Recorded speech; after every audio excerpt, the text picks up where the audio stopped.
8 años después de firmar nuestro divorcio, mi ex-suegra me pidió $5,000 para una operación de vida o muerte. Sin decir una palabra, le transferí 50,000. Al día siguiente, mi ex marido apareció en mi oficina y me entregó un documento que me dejó paralizada.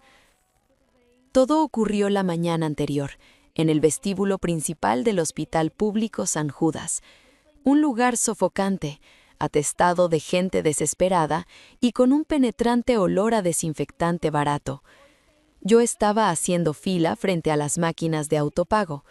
Delante de mí había una anciana extremadamente delgada, envuelta en un abrigo de lana gris desgastado. Sus manos aferraban con fuerza unas facturas médicas arrugadas. Pasaba el código de barras por el lector óptico una y otra vez, pero la pantalla parpadeaba implacable mostrando siempre el mismo mensaje: saldo insuficiente. La anciana encorvó los hombros, asustada, y se apartó torpemente hacia un lado. Al levantar la vista, sus ojos se cruzaron con los míos. Era doña Carmen, la madre de Mateo, mi ex-suegra, a la que no veía desde hacía 8 largos años. El tiempo no había sido amable con ella. Su cabello, que antes cuidaba con esmero, ahora era completamente blanco. Tenía los ojos hundidos y las comisuras de los labios caídas por el cansancio. Me reconoció al instante. Sus manos temblaban tanto que los papeles crujían. Intentó dar un paso atrás para esquivar mi mirada, y su talón chocó contra una papelera de metal a punto de hacerla caer. No dije nada, simplemente extendí mi brazo y la sostuve. Al apoyarse en mí para recuperar el equilibrio, sus dedos ásperos como papel de lija rozaron la seda de mi manga. «Isabela», murmuró. Su voz sonaba rota, como si llevara días sin beber agua. «Mateo lleva 3 meses sin cobrar el sueldo. Tengo un tumor y me tienen que abrir el pecho. Por favor, ¿podrías prestarme $5,000? Firmaré un pagaré, venderé la vieja casa del pueblo y te juro que te devolveré cada centavo».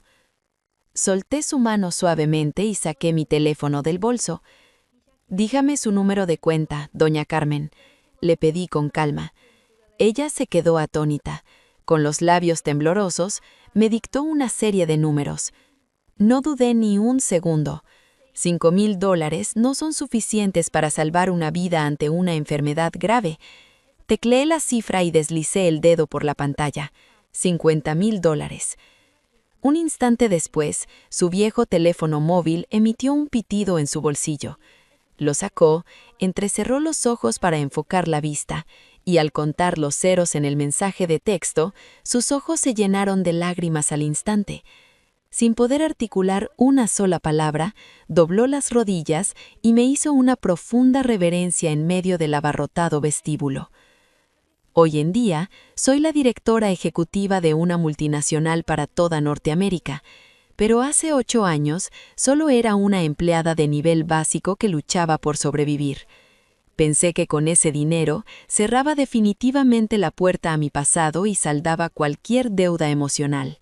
Pero me equivocaba. A la mañana siguiente, las puertas de la sala de juntas de mi empresa se abrieron. Allí estaba Mateo. Llevaba bajo el brazo un sobre de papel manila desgastado. Lo que había dentro de ese sobre estaba a punto de demoler toda mi realidad y destrozar todo en lo que había creído durante la última década. Antes de continuar desentrañando los oscuros secretos de esta historia, me gustaría hacerles una breve pausa. El eco de los recuerdos resuena de forma distinta en cada rincón del mundo. Me encantaría saber, ¿desde qué ciudad me están escuchando hoy? Déjenmelo saber en los comentarios. Para entender por qué aquel sobre de papel manila en las manos de Mateo me perturbó tanto, hay que retroceder a mis primeros años en su familia. Hace 8 años, la primera vez que pisé la humilde casa de mi exmarido, doña Carmen pasó toda la mañana encerrada en una cocina estrecha y asfixiante. Yo apenas había mencionado de pasada que me encantaba la comida tradicional. Para complacerme, ella gastó gran parte de su ajustado presupuesto en el mercado local para preparar un auténtico sancocho, un guiso rico en carnes y verduras que requiere horas de cocción. Durante la cena, noté algo que se me quedó grabado en el alma. Doña Carmen apenas probaba la carne. Se servía a sí misma los huesos y el caldo sobrante, mientras colocaba los trozos más tiernos y jugosos directamente en mi plato. «Come más, mi niña», me decía con una sonrisa cálida. «Estás en tu casa». Aquella fue, sin duda, la comida más reconfortante que probé en esta inmensa y fría ciudad. Por eso la amaba como a una segunda madre. Pero la vida tiene una forma cruel de poner a prueba los lazos familiares. El punto de quiebre de nuestro matrimonio coincidió con el momento más importante de mi carrera. La empresa acababa de abrir nuevos mercados y me ofrecieron un puesto directivo en el extranjero, triplicando mi salario y otorgándome acciones. Justo en esa misma semana, doña Carmen resbaló por las escaleras y sufrió una fractura múltiple en la pierna. Mateo, que en aquel entonces trabajaba como archivista en el ayuntamiento ganando un sueldo miserable que apenas nos daba para vivir, tomó una decisión por los dos. Me exigió que rechazara el traslado al extranjero y me quedara en el país para cuidar a su madre. Las discusiones en nuestro pequeño apartamento de 50 metros cuadrados se volvieron insoportables. «Isabela, ¿es que no puedes dejar de pensar en el dinero por un segundo?», me gritaba él, estrellando un vaso de cristal contra el marco de la puerta. «Es mi madre, no puede ni ir al baño por sí sola. Necesita que su familia la atienda».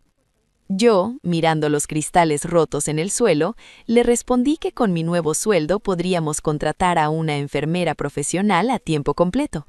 Él soltó una risa amarga y me acusó de ser una mujer fría, egoísta y desprovista de cualquier sentido de humanidad. Esa fue nuestra primera gran grieta, pero el verdadero golpe de gracia llegó apenas unos días después. Mi padre sufrió un infarto fulminante.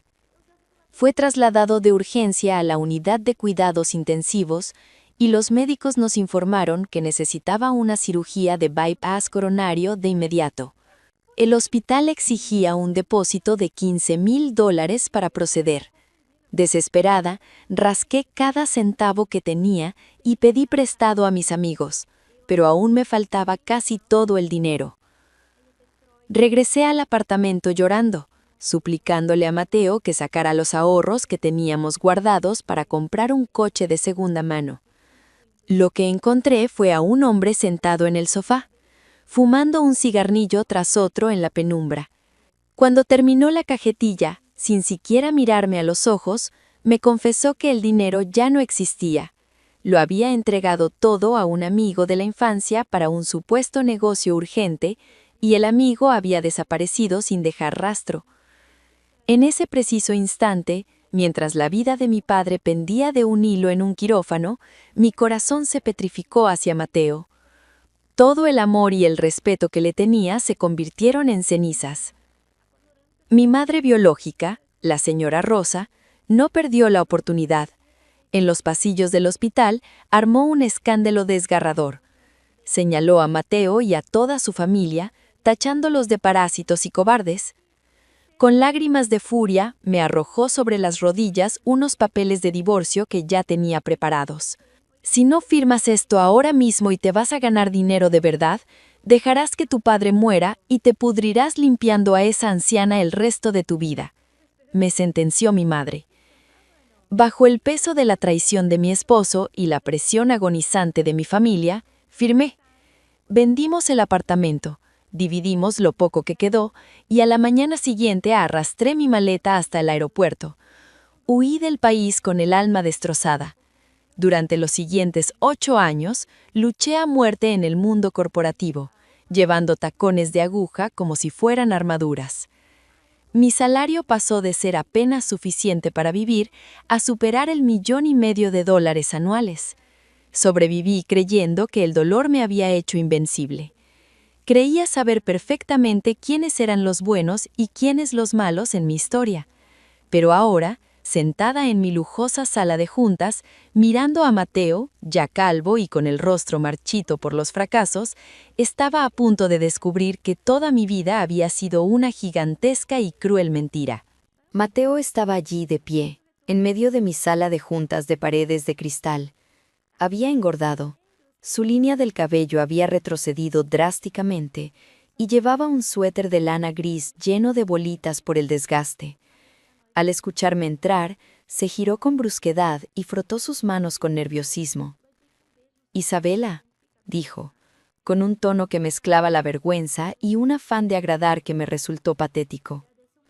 Aparté una silla de cuero y me senté. «¿Qué quieres?», pregunté con frialdad. Él sacó del sobre de papel manila una hoja arrugada y me la entregó con ambas manos.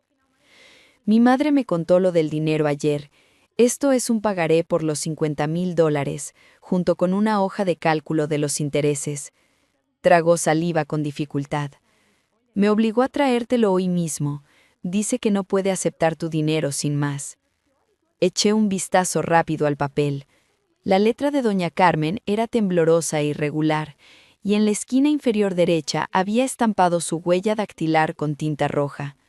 Los intereses estaban calculados minuciosamente según las tasas bancarias actuales. No tomé el papel, me recosté en la silla. «Ya le dije a tu madre que ese dinero es para su tratamiento, no necesito que me lo devuelvan». Mateo bajó la mirada, visiblemente avergonzado. Empujó el papel sobre la mesa hacia mí. «Isabela, por favor, acéptalo. Si no lo haces, la anciana no dormirá en paz». Se frotó los muslos con ansiedad. «Mi empresa hizo recortes y me despidieron. Estoy sin ingresos. Si hubiera otra salida, jamás habría permitido que ella se humillara pidiéndote ayuda». Señalé la puerta con la mirada. «¿De verdad crees que me importan tus intereses?». La sala quedó en un silencio sepulcral. Mateo observó mi impecable traje de diseño y una sonrisa de autodesprecio se dibujó en sus labios. «Claro», susurró, «ahora eres una gran jefa. Supongo que lo que pasó en el pasado fue porque mi familia no estaba a tu altura». Su actitud sumisa me irritó profundamente. El hombre que hace 8 años gritaba y golpeaba puertas para defender sus míseros ingresos, ahora estaba aquí, encogido, suplicando dignidad por $50,000. Me levanté, dispuesta a terminar con aquella reunión absurda. «¿Cuándo es la cirugía?», pregunté por cortesía. «El próximo martes», respondió él, sin levantar la cabeza. «El médico dice que el tumor está muy avanzado. Ni siquiera saben si saldrá viva del quirófano». Mi expresión no cambió. «Ella me trató bien en el pasado», le dije, mirándolo desde arriba. «Este dinero es para pagarle a ella. No tiene nada que ver contigo». Al escuchar mis palabras, Mateo se quedó paralizado. Sus manos se aferraron al borde de plástico de la carpeta con tanta fuerza que sus nudillos se volvieron blancos. Pasó medio minuto entero en silencio. De repente, levantó la cabeza y me clavó la mirada. Ya no había sumisión en sus ojos, sino la determinación de un hombre que ha sido empujado al abismo. «Isabela», dijo con voz ronca, «¿de verdad crees que el día que tu padre necesitaba esos $15,000 para su corazón, yo no aporté ni un solo centavo? ¿Sigues creyendo que soy un bastardo sin corazón?». Lo miré con desprecio. «¿Acaso no es cierto? Cuando la unidad de cuidados intensivos nos cobraba una fortuna diaria, te supliqué de rodillas por nuestros ahorros, y tú me dijiste que los habías perdido. En ese instante te moriste para mí». El pecho de Mateo subía y bajaba violentamente.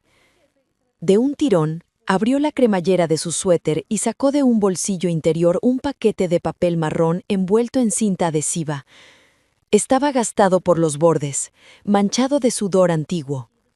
Lo golpeó con fuerza contra la mesa de cristal. «Es cierto que mi amigo huyó con el dinero de nuestro coche», gritó él, con la voz temblando de rabia y dolor. «No me atreví a decírtelo, pero mi madre se enteró». Fruncí el ceño.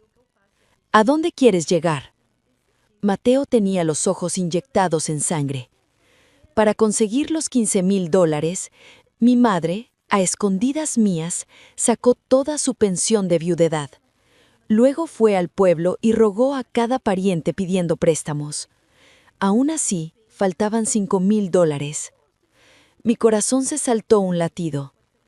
Con una pierna destrozada y llena de tornillos de metal, Mateo rompió a llorar frente a mí. Mi madre se fue al mercado negro de mariscos en las afueras de la ciudad. A sus años, se pasó todo el invierno limpiando escamas de pescado y destripando animales en el hielo. Limpiaba 100 kilos al día. Se le pudrieron las manos por el frío y la sal. Y por las noches se iba a lavar platos a los puestos callejeros de comida frita. Me puse en pie de un salto, golpeando sin querer mi taza de café. El líquido oscuro comenzó a gotear por el borde de la mesa, pero no me importó.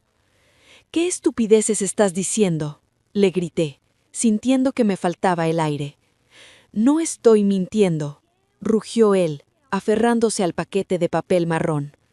Ella trabajó así durante un mes entero. Juntó los $5,000 en billetes arrugados y me ordenó que te los llevara al hospital. Se secó la cara con el dorso de la mano, mezclando lágrimas con sudor. Ese día fui al hospital. En el pasillo, escuché a tu madre maldecirme a mí y a toda mi estirpe. Decía que mi familia era una alcantarilla que solo arruinaría tu vida. Mateo soltó una carcajada amarga y desgarradora. Yo era joven, tenía orgullo. Así que ese dinero nunca te lo entregué directamente a ti. El aire de la sala de reuniones pareció evaporarse de golpe. Un zumbido ensordecedor invadió mis oídos. Si el dinero de la cirugía de mi padre nunca llegó a mis manos, ¿quién pagó la operación aquel día? Caminé a grandes zancadas hacia él. Lo agarré del cuello del suéter y le exigí gritando: «¿Dónde está el dinero? ¿Dónde están esos $15,000?» Mateo no opuso resistencia cuando lo agarré por el cuello. Se dejó zarandear como un muñeco roto. «Yo creía que ese dinero te salvaría», susurró él, cerrando los ojos. «Quería usarlo para perseguir a mi amigo estafador. Quería recuperar todo con intereses y volver a tu familia con la cabeza alta». Soltó un suspiro ahogado. «Pero me engañaron de nuevo. Me robaron el poco dinero que llevaba y me dejaron tirado en otra ciudad. Para cuando logré regresar a pie, tú ya habías vendido nuestra casa y te habías ido del país». Lo solté lentamente. Él se desplomó de nuevo en la silla. 8 años. Durante 8 malditos años creí que aquellos $15,000 perdidos eran la mayor traición de mi vida. Pensaba que era la prueba irrefutable de que había amado a un cobarde. Y ahora resulta que aquella anciana, la misma que me preparaba sopa de sancocho, arrastró una pierna lisiada por el hielo del mercado para pagar mi deuda. «Esto, mi madre aún no lo sabe», dijo Mateo levantando la vista hacia mí. «Ella siempre pensó que yo te entregué ese dinero en tus propias manos. Ha vivido estos 8 años sintiéndose culpable, creyendo que no supo criar a un buen hijo que te protegiera». Me di la vuelta, dándole la espalda. Respiré hondo, intentando suprimir el huracán de emociones que me destrozaba el pecho. «¿Has venido hoy a contarme todo esto solo para hacerme sentir miserable?», le pregunté con la voz temblorosa. «No», respondió él poniéndose en pie. Empujó el paquete de papel marrón envuelto en cinta adhesiva hacia mi lado de la mesa. «Isabela, he venido a entregarte algo». Giré lentamente hacia ese sobre amarillento. Ayer, cuando mi madre vio los $50,000 en su cuenta, contactó de inmediato a un abogado desde el hospital, continuó Mateo con voz muy baja. Redactó un documento legal y me obligó a entregártelo en persona. Me quedé mirando la cinta adhesiva sin mover un músculo. «¿Qué hay ahí dentro?», pregunté. Mateo no respondió de inmediato. Me miró con una expresión de letargo absoluto, como alguien que no tiene nada más que perder. «Ábrelo y míralo tú misma. Es la explicación que te debe desde hace 8 años». Di un paso al frente y tomé el sobre de papel manila. Era muy ligero. El sonido del papel rasgándose resonó agudo y molesto en la quietud de la sala de reuniones. Arranqué la cinta adhesiva y saqué el contenido. Había dos cosas: un acuerdo de donación notariado y un recibo amarillento y viejo. El membrete del recibo llevaba impreso el logotipo del Instituto Cardiovascular donde estuvo internado mi padre. La cantidad era exactamente de $15,000, pero fue el nombre escrito en la línea del depositante lo que hizo que la sangre se me helara en las venas. Rápidamente desdoblé el acuerdo notariado. Mis ojos recorrieron la primera línea y me quedé clavada en el suelo. Apreté los folios con tanta fuerza que mis nudillos volvieron a blanquearse. Lo que estaba escrito en esos papeles no solo destruía todo lo que creía saber, sino que desnudaba la verdadera y monstruosa razón por la que mi propia madre me obligó a divorciarme. Los $15,000 nunca se perdieron. El recibo llevaba el sello oficial de contabilidad del hospital. La fecha era de hace 8 años, exactamente el día después de que mi padre entrara en la unidad de cuidados intensivos, y en el apartado de firma del familiar que entregaba el dinero, escrito con una caligrafía rápida y agresiva, se leía claramente un nombre: Señora Rosa, mi propia madre biológica. Clavé las uñas en la palma de la mano mientras leía el segundo documento. Era un testamento en vida. La vieja casa de doña Carmen en las afueras, el único patrimonio de la familia, acababa de ser recalificada para la construcción de una nueva línea de trenes de alta velocidad. El valor de expropiación estimado rondaba los $2 millones, y en la casilla del beneficiario universal de esos 2 millones estaba impreso mi número de identidad. Levanté la vista sintiendo que tenía piedras en la garganta. ¿Qué significa todo esto? Logré articular. Mateo se apoyó en el respaldo de la silla como si acabara de quitarse un peso de 1,000 toneladas de los hombros. Aquel día, hace 8 años, sí fui al hospital con el dinero, confesó, pero en la puerta de cuidados intensivos me encontré con tu madre. Ella me miró con los ojos inyectados en rabia. Me arrebató la bolsa de tela que llevaba y contó los billetes uno por uno frente a mi cara. Luego sacó el acuerdo de divorcio que ya había redactado y lo golpeó contra el mostrador de admisiones. Mateo soltó una risa que parecía más un llanto. Nunca olvidaré sus palabras, dijo.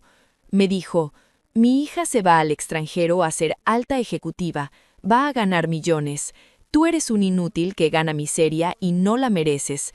Estos $15,000 son el precio que pago para comprar la libertad de mi hija de su matrimonio basura.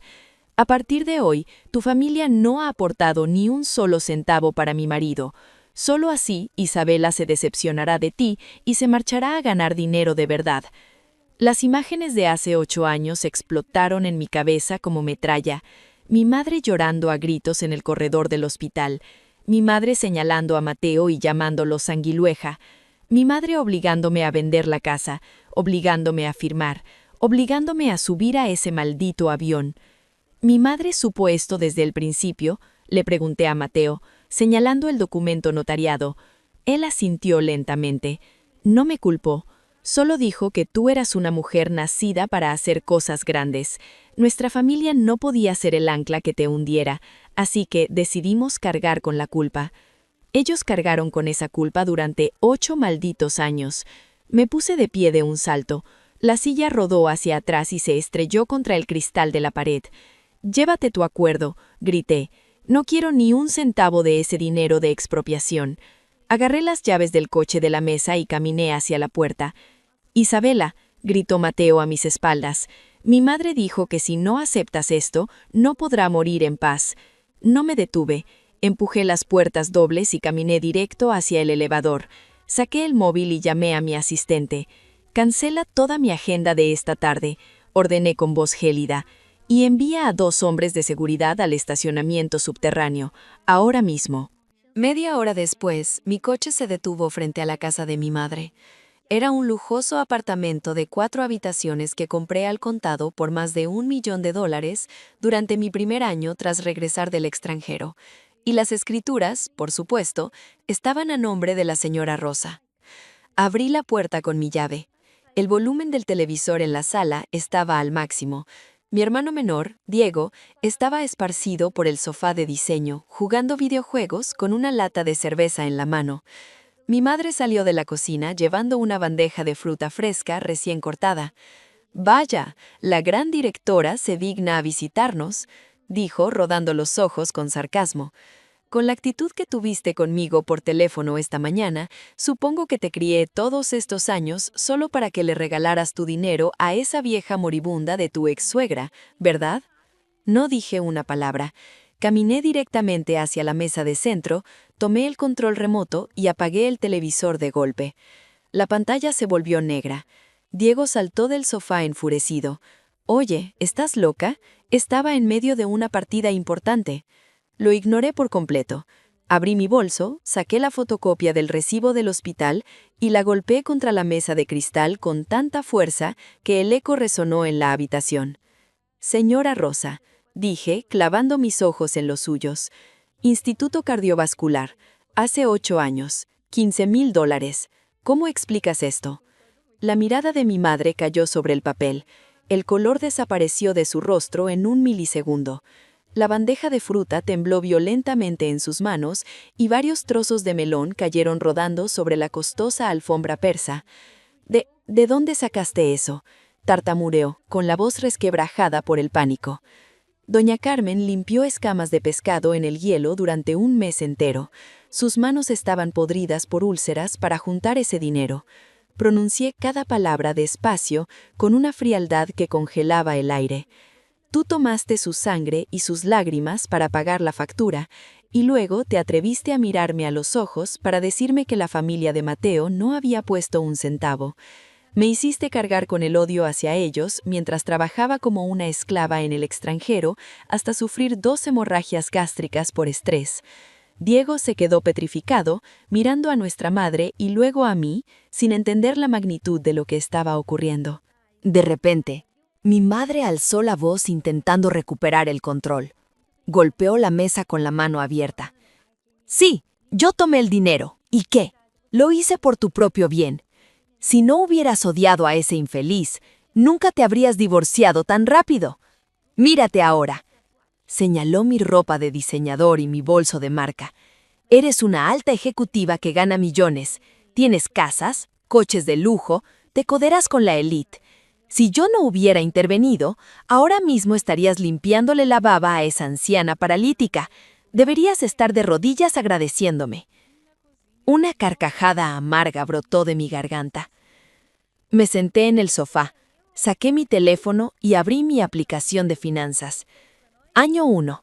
Pagué las deudas de juego y préstamos usureros de Diego, $100,000. Año 2.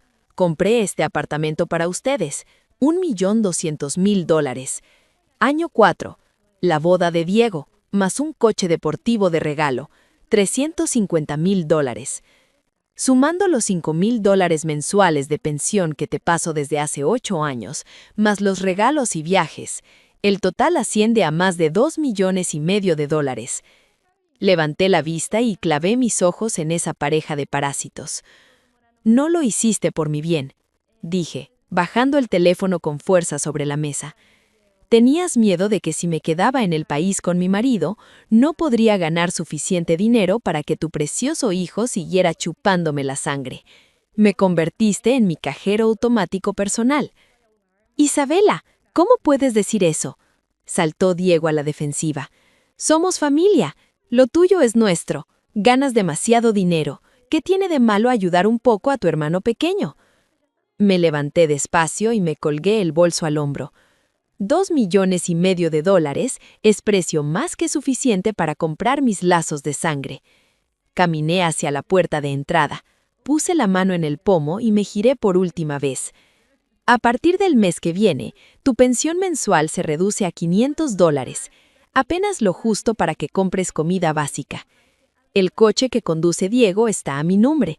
Mañana a primera hora enviaré a mi asistente a cancelar el seguro y la financiación. Y en 1 hora mandaré una grúa a sacar ese coche del garaje para venderlo». Mi madre corrió hacia mí como una enajenada y me agarró del arma. «Estás loca, soy tu madre», chilló histérica. Si te atreves a cortarle el dinero a tu hermano, iré a tu empresa con pancartas y gritaré a los cuatro vientos lo mala hija que eres. Destruiré tu reputación. Me solté de su agarre con un movimiento brusco. Mis ojos no reflejaban ni una sola gota de calor. «Hazlo», la desafié. «Te invito a que vayas. El departamento legal de mi corporación no ha tenido mucho trabajo este año. Estarán encantados de interponer una demanda de extorsión y acoso contra ustedes. Y créeme, Diego podría pasar al menos 3 años en prisión por ello». No me quedé a ver cómo la cara de mi hermano perdía todo su color. Abrí la puerta y salí. El portazo de metal resonó a mis espaldas, cortando para siempre 8 años de cadenas invisibles. A la mañana siguiente, me presenté muy temprano en el Hospital Público San Judas. En la tercera planta, dentro de la sala general de oncología, 8 camas se apiñaban en una habitación minúscula. El aire estaba saturado de un olor nauseabundo a desinfectante barato y fluidos corporales. Doña Carmen yacía en la cama más alejada de la ventana. Estaba conectada a varios tubos de drenaje, con el rostro pálido como la ceniza. Mateo sostenía un cuenco de plástico agrietado y le estaba lavando la cara con una toalla húmeda. Me acerqué y golpeé suavemente el marco de metal de la cama. Doña Carmen abrió los ojos. Sus pupilas opacas se enfocaron en mi rostro e intentó incorporarse. «Isabela», murmuró con un hilo de voz. Puse mi mano sobre su hombro para evitar que se moviera. «El acuerdo de herencia que redactaste ayer lo he roto», le dije con voz neutra, dejando los pedazos del documento sobre su mesilla de noche. Mateo detuvo su mano en seco y unas gotas de agua cayeron del cuenco. Doña Carmen me miró con pánico y agarró la manga de mi chaqueta con sus dedos temblorosos. «Es lo que te debemos, mi niña», suplicó. «Mateo destruyó tu vida. Tienes que aceptar esa casa o no podré descansar en paz». La detuve en seco. La deuda de los $15,000 de mi padre ya la pagué con mi sufrimiento. Los lazos de sangre que me ataban a mi familia tóxica también los corté ayer por $2,5 millones. Miré fijamente esas manos llenas de callos y cicatrices que alguna vez limpiaron pescado en el hielo por mí. «Ahora», dije suavemente, «voy a ajustar las cuentas por aquel plato de sancocho que me preparaste hace 8 años». Me giré hacia Mateo. «Ve a firmar los papeles de traslado. Acabo de depositar $300,000 para una suite privada en la zona VIP de la última planta. Esta misma tarde llegará en un vuelo privado el mejor cirujano torácico de la capital para operarla mañana a primera hora». Mateo se quedó paralizado, dejando caer la toalla dentro del cuenco. «Isabela, no podemos aceptar esto. Jamás podremos pagártelo», balbuceó. Lo miré con frialdad. «Esto lo hago por ella. No tiene nada que ver contigo». Luego miré a la anciana, cuyas lágrimas rodaban silenciosamente por sus mejillas. «Doña Carmen, escúchame bien. Todo este dinero y los mejores médicos del país no son un regalo. Tienes que sobrevivir a esa cirugía. Tienes que salir viva de ese quirófano para que podamos considerar que estamos en paz». Sin esperar respuesta, me di la vuelta y salí de la habitación. Al caminar por el pasillo del hospital, sentí como el aire llenaba mis pulmones de una forma distinta.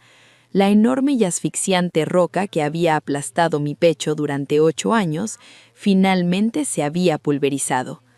Si alguna vez en tu vida has tenido que perdonar lo imperdonable y cortar lazos que te lastimaban para poder avanzar, quiero que escribas la palabra libertad en los comentarios, porque esa es la única forma de sanar, encontrando tu propia libertad. La cirugía duró 9 horas interminables.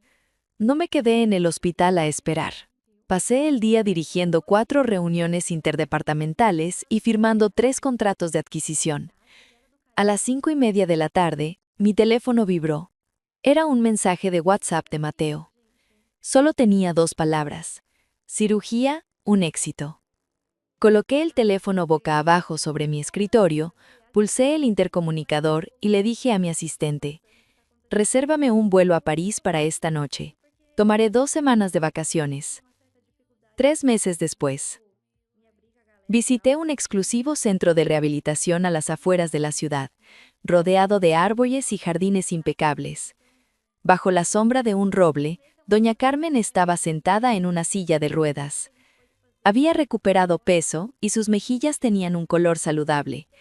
A su lado, vestido con el uniforme de una conocida empresa de logística, Mateo estaba agachado pelándole una naranja gajo por gajo. Al escuchar mis pasos, levantaron la vista. ¡Isabela! Los ojos de la anciana se iluminaron de alegría. Mateo se puso de pie y se limpió las manos nerviosamente en su pantalón de trabajo. «Señora directora», dijo, cambiando la forma en que me llamaba. Miré su placa de identificación. Supervisor del turno de noche. «¿Cambiaste de trabajo?», le pregunté. Él asintió. Su mirada era mucho más firme que hace 3 meses. «El trabajo de logística es duro, pero si hago horas extras puedo ganar unos $2,000 al mes. Ya se lo prometí a mi madre. Te iré devolviendo los $50,000 mes a mes. Tardaré mucho, pero te juro que pagaré mi deuda». No dije que sí, ni dije que no. Doña Carmen tomó mi mano con ternura. «Hija, hoy es fin de semana. Quédate a comer con nosotros. El chef de aquí prepara un marisco delicioso». Al mirar la esperanza en sus ojos, el recuerdo de aquella cocina asfixiante y el plato de comida de hace 8 años volvió a mi mente. Pero esta vez retiré mi mano suavemente. «No, doña Carmen», respondí, ajustando el cuello de mi abrigo. «Tengo una reunión importante por la tarde. Solo pasaba a ver cómo estabas». Una sombra de tristeza cruzó los ojos de la anciana, pero asintió con una sonrisa comprensiva. «El trabajo es lo primero. Cuídate mucho, mi niña. No trabajes demasiado y recuerda comer a tus horas». «Lo haré», dije. Me di la vuelta y comencé a caminar por el sendero empedrado hacia la salida. Mateo dio unos pasos detrás de mí. «Isabela», gritó. Me detuve, pero no me giré. «Gracias», dijo, con la voz quebrándose en el viento. «Y perdón por todo. Te deseo el mayor de los éxitos». No respondí. Simplemente levanté la mano y me despedí con un gesto casual en el aire. Al salir por las puertas del centro de rehabilitación, mi asistente ya me esperaba junto al coche con la puerta abierta. «¿Volvemos a la oficina o a su apartamento, señora?», me preguntó. Me senté en la parte trasera y me puse las gafas de sol. «A la oficina. Quiero el borrador de la estrategia para el mercado europeo antes de las 9 de la noche». La puerta se cerró con un sonido sordo y el motor arrancó suavemente. Me recosté en el asiento de cuero, mirando cómo el paisaje retrocedía rápidamente por la ventanilla. Había cortado de raíz las enredaderas venenosas de mi vida. Había extraído las espinas que se clavaban en mi corazón. Tengo 35 años. Tengo 8 cifras en mi cuenta bancaria y el control absoluto de mi destino en mis propias manos. Mi vida apenas acaba de comenzar. Muchas gracias a todos los oyentes por acompañarnos en esta historia del canal Su Corazón Oculto. Si este relato ha tocado tu corazón, no olvides darle like y suscribirte para ayudarnos a seguir creando y compartiendo nuevas historias. También te invitamos a dejar tu comentario contándonos qué piensas sobre este caso y desde qué ciudad o país nos estás escuchando. Nos encantará leerte y sentirte cerca. Queremos recordarte que todo el contenido, los personajes, las imágenes y la voz de este video son ficticios y han sido creados con el apoyo de inteligencia artificial durante el proceso de producción. Gracias de corazón por estar aquí con nosotros y hasta la próxima historia.